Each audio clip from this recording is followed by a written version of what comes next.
এই বন্ধুরে, পৃথিবীতে আমরা স্বল্প সময়ের জন্য আসছি রে বন্ধু, স্বল্প সময়ের জন্য আসছি।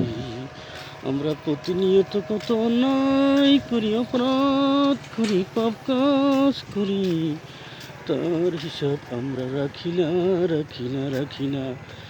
আমরা তো জানি রে যে পাপ আমরা করি, তার শাস্তি আল্লাহ আমাদেরকে পরকালে দিবে।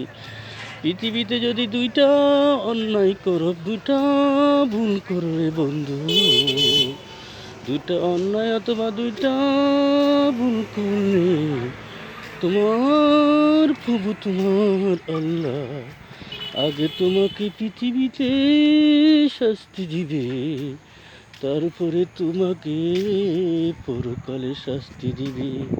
পৃথিবীতে শাস্তি না দিয়ে তোমাকে আল্লাহ মৃত্যুবরণ করাবে না, মৃত্যু হবে না। এমনও কিছু অন্যায় আছে বা সকল অন্যায় যতটুকু আমরা করি, আল্লাহ ইচ্ছা করলে মাফ করলেও করতে পারে বন্ধু। তা আল্লাহর ইখতিয়ার, আল্লাহ মাফ করলেও করতে পারে, ক্ষমা করে দিলেও ক্ষমা করে দিতে পারে। এটা হলো বন্ধু তো আল্লাহর ইখতিয়ার।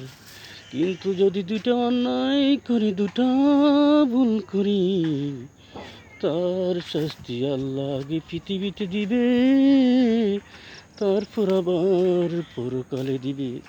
তার মাঝে একটা হলো রে বন্ধু, পিতামাতার সাথে খারাপ ব্যবহার, আরেকটা হলো জুলুমকারীর জুলুম। পিতামাতার সাথে যদি কখনো তুমি অন্যায় করে ফেলো, অপরাধ করে ফেলো বন্ধু, পিতামা তোমার খারাপ ব্যবহারের কারণে, খারাপ আচরণে যদি পিতামাতার চোখের থেকে এক ফোঁটা জল পড়ে বন্ধু, মনে রেখো তোমার ধ্বংস অনিবার্য। পিতামাতার সাথে খারাপ ব্যবহার যে করে, মনে রেখো পৃথিবীতে সেই শাস্তি না পেয়ে, সেই শাস্তি না দিয়ে তোমাকে আল্লাহ মৃত্যুবরণ করাবে না, তোমার মৃত্যু হবে না। পৃথিবীতে আগে শাস্তি ভোগ করার পরে তোমার মৃত্যু হলে পরকালে আবার তোমাকে শাস্তি দিবে। আরেকটা হলো বন্ধু জুলুমকারী, যে অন্যের প্রতি জুলুম করে সেই জুলুমকারীকেও আল্লাহ আগে পৃথিবী থেকে শাস্তি দিয়ে তারপর তাকে মৃত্যুবরণ করাবে।